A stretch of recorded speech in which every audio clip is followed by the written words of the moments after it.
هند، سرزمین رنگ‌ها، ادویه‌ها و سنت‌های 1000 ساله.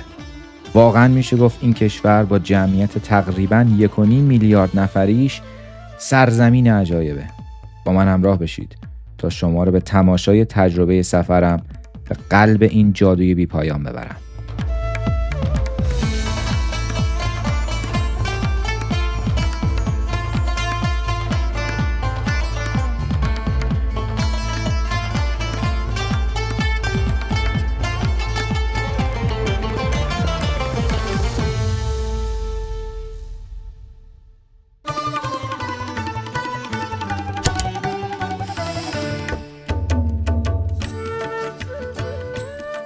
سفر من تنها با یک کوله پشتی و یک پرواز 6 ساعته از استانبول به بمبئی شروع شد.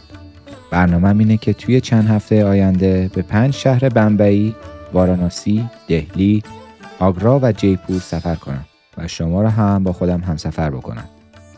راستش رو بخواید به محض رسیدن به فرودگاه بمبئی حسابی شوکه شدم. انتظار هر چیزی رو داشتم به جز یک فرودگاه به این اندازه مدرن. بلافاصله یه اوبر گرفتم و به سمت هتل رفتم. از اونجا هم خیلی سریع راهی اولین مقصدی شدم که براش برنامه‌ریزی کرده بودم.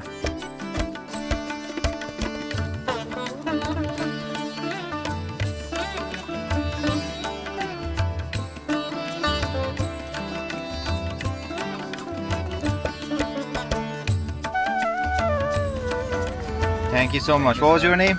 My name is Insan. Insan. Insan. Thank you yes. so much. I appreciate it. Thank you.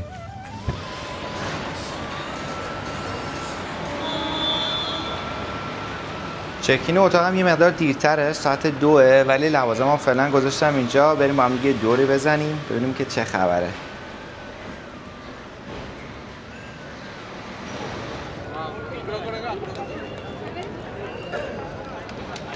فکر کنم بهترین جایی که میتونیم ولاگ امروزمون رو شروع بکنیم دروازه هند هستش و این ورمون هم هتل تاج محل.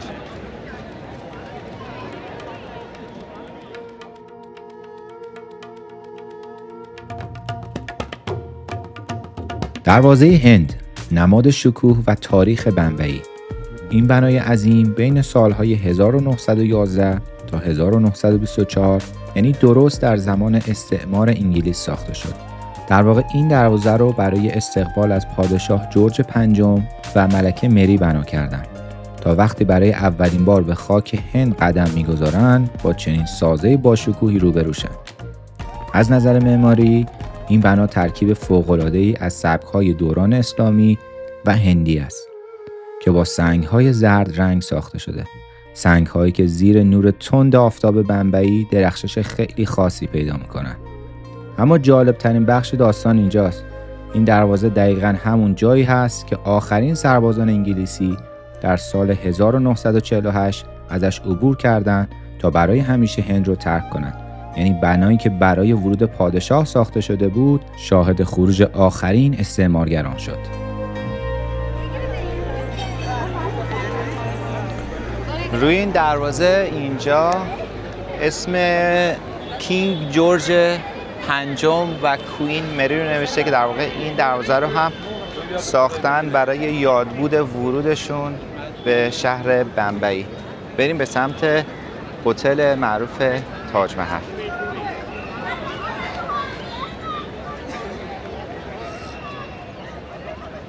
چقدر خوشگله.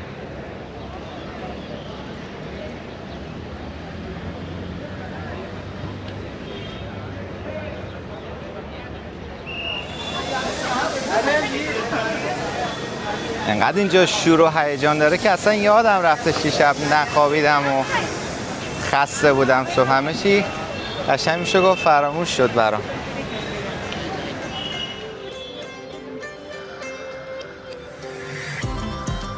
مسیرم رو به سمت هتل تاج محل ادامه دادم.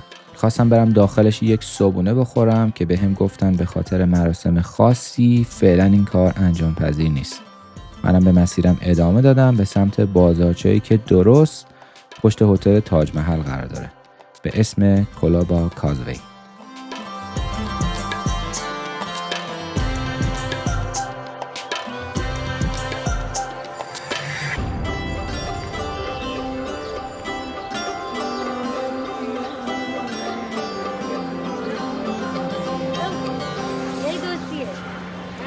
عجب جایی اومدم آقا. دارم میرسم به گل کار.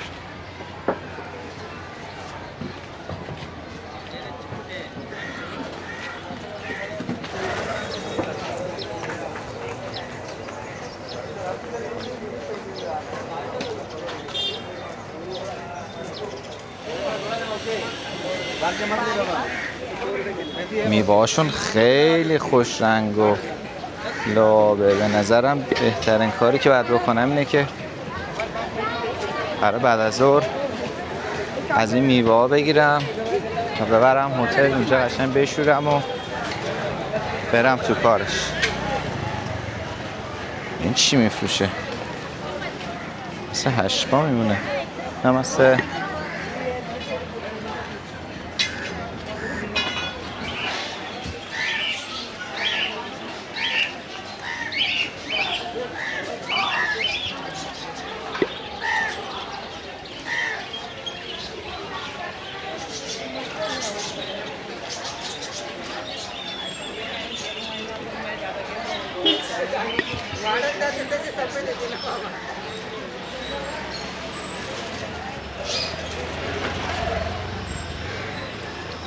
همه جور جک و جونور اینجا میبینی، از اسب و خر و گاو و بز و الاغ گرفته تا میمون و از همه چی هم بیشتر آدمیزاد.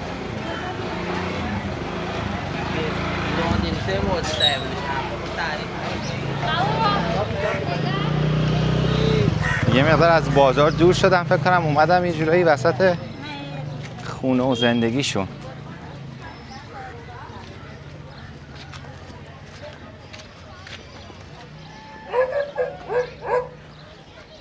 همینطوری آشغالا رو ریختن، چه بوی بدی هم میاد. دور بزنه بابا بریم.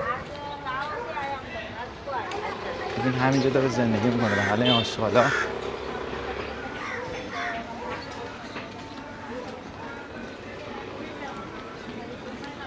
برگردیم بریم سمت بازاری که ازش اومدیم. ببینید این جای کوچه است، پر خونه است توش.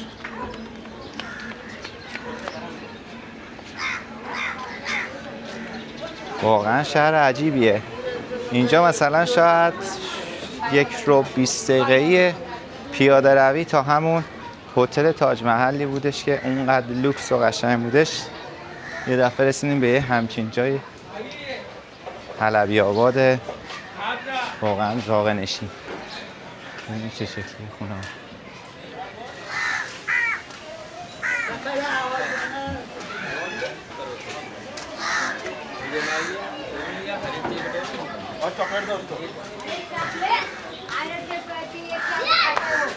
بچه ها اینجا فوتبال بازی میکنن.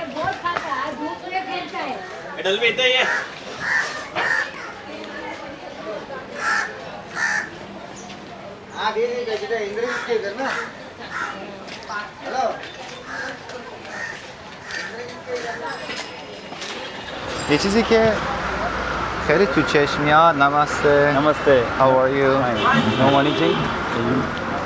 یه چیزی که خیلی به چشم میادش اینه که پر از آدم اینجا که میخوان تلکت بکنن، حالا به بهونه‌های مختلف.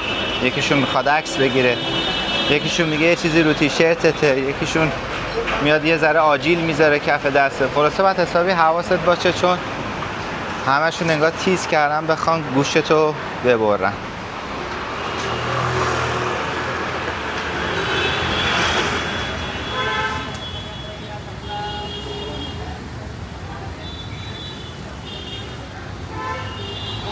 این اینجا نشسته یونجه میفروشه برای این گاوه.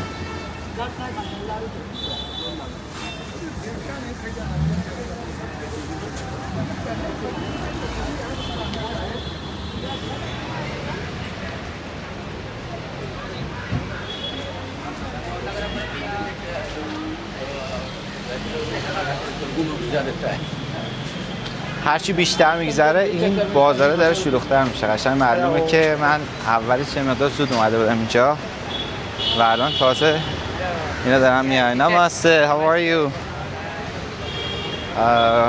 دارم از اینجا در میام برم به سمت یه استیشن قطار، یه ایستگاه قطار خیلی معروف داره این شهر.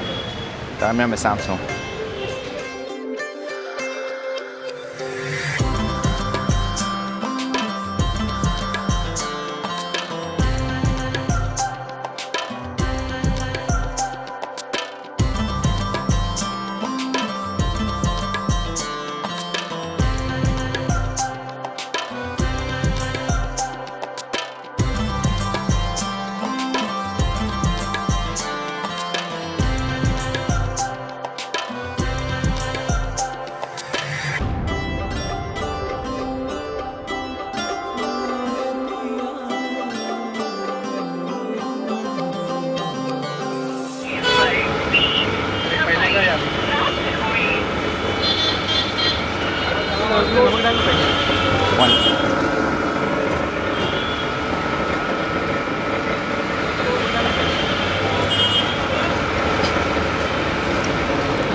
Thank you.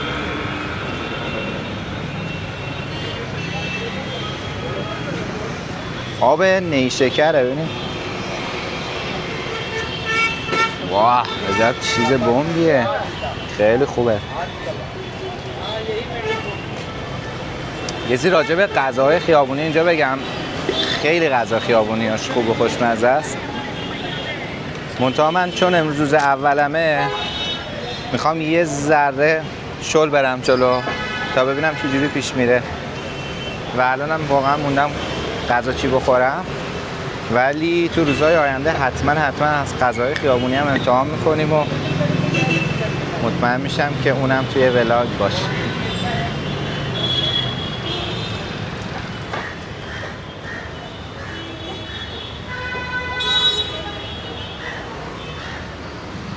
این خیابونی که دارم میرم به سمت همین ایستگاه قطار ویکتوریا ترمینوس خیلی خیابون قشنگیه و مثل کوچه‌های حتی میشه گفت لندن میمونه. به نظرم معماریش احتمالا مال همون دوران استعمار باشه و ببین چقدر قشنگه این محل.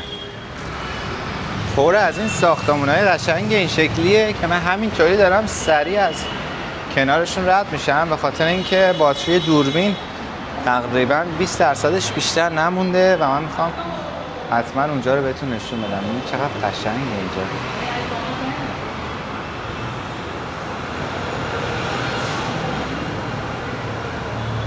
مثل مدرسه میمونم توی سری بچه دارن بازی میکنن.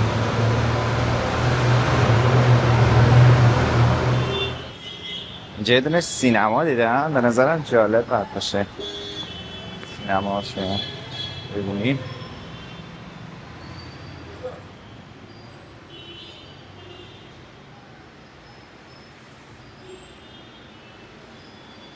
حالا فردا یه وقت کنم میرم اونجا که خیلی از این کسای هنرپیشه‌های بالی بودن اینجا زندگی میکنن. برام جالب بودش بیام یه دونه سینما رو اینجا ببینم چه شکلی.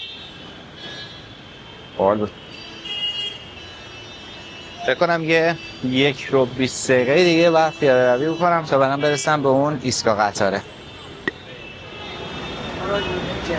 من اگه شهردار این شهر میشدم این تابلو رو تمام ماشینای این شهر نصب میکردم پشتشون و فکر کنم تقریبا هیچ کس به این علامت هیچ اهمیتی نمیده تو این شهر. اگر هم دقت کرده باشین تو تمام ویدیوهای من تو بک‌گراندش این صدای بوقه هست. خیلی بوق میزنن اینجا آقا.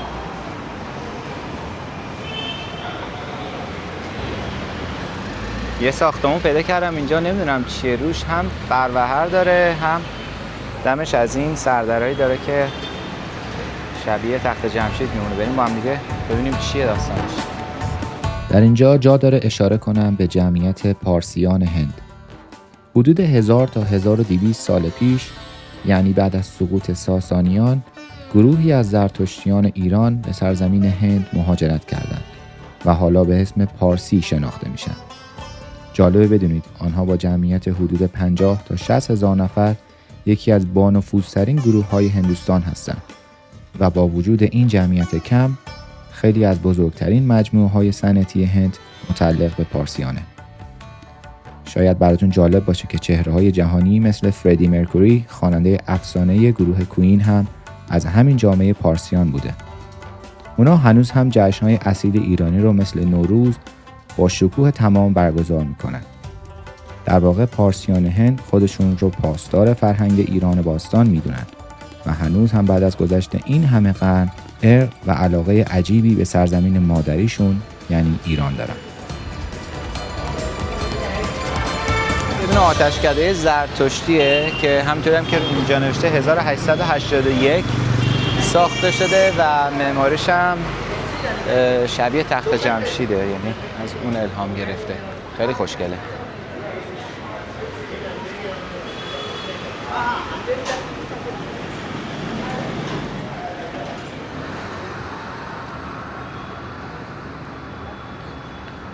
حیف ساختمونای به این خوشگلی که اصلا بهشون نرسیدن. خیلی به نظر میاد بد رسیدگی شده. ببینید چقدر پیاده روش اینجا بده.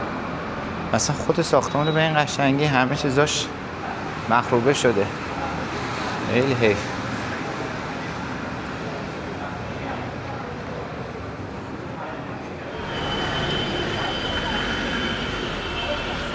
این خیابونه رو حتما اگه مسیرتون به بمبئی خوردش بیاید و ببینیدش. واقعا خیلی خوشگله. تمام خونه ها خوشگله و به نظر خیلی قدیمی میاد. البته همونطور که گفتم خیلی خوب بهشون نرسیدن، ولی خب باز ساختمون ها خیلی قشنگن. بکنم دیگه واقعا رسیدیم به اون جایی که اصلا به خاطرش اومده بودم، اون ایستگاه قطار معروف اینجا به اسم ویکتوریا ترمینوس. ایستگاه قطار ویکتوریا یکی از باشکوه ترین و پرترددترین ایستگاه‌های جهان در شهر بمبئی. ساخت این بنای عظیم سال 1878 شروع شد و 10 سال طول کشید تا بالاخره در سال 1887 همزمان با جشن‌های 50 سالگی سلطنت ملکه ویکتوریا افتتاح بشه. جالبه بدونید در سال 1996 اسمش از ویکتوریا ترمینوس به چاتراپاتی شیواجی بنیانگذار امپراتوری مارتا تغییر نام کرد تا با سیاست‌های بومی‌سازی هند همخوانی داشته باشه. ولی خب هنوز خیلی از محلی‌ها اینجا رو با همون اسم سابقش یعنی ویکتوریا میشناسن. این بنا که در سال 2004 توی فهرست میراث جهانی یونسکو ثبت شد، از نظر معماری ترکیب فوق‌العاده‌ای از گوتیک و معماری سنتی هندی است. این ایستگاه در واقع قلب تپنده بمبئیه و روزانه حدود 3 میلیون مسافر رو جابجا میکنه، عددی که اون رو به یکی از شلوغ‌ترین ایستگاه‌های جهان تبدیل کرده.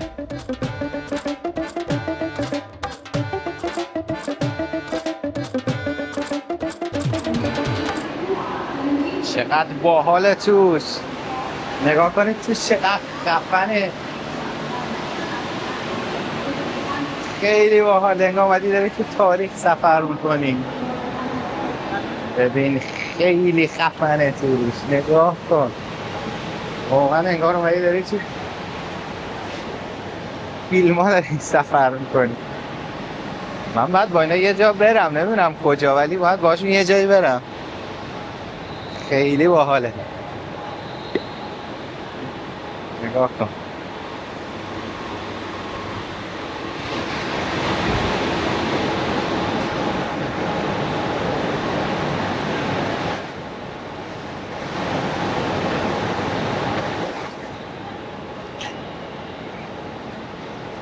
درش همینطوری بازه، وقتی میرسن اینجا ازش پیاده میشن.